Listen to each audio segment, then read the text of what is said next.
How to add or remove color correction to quick setting panel on Samsung Galaxy S26 Ultra.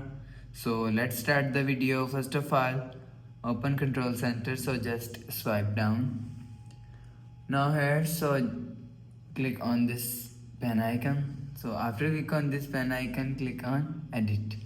So after click on edit, so if you want to add color correction to quick panel, so you will see color correction is here. So if you want to add, so click on add. So after click on add, you will see color correction is add on quick panel.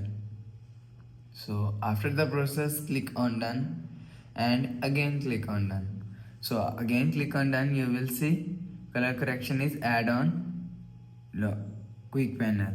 So after the process, go back to home screen. So if you want to remove color correction to quick panel, so again open control center and click on this pen icon and click on edit. So after click on edit, you will see color correction is here. So if you want to remove to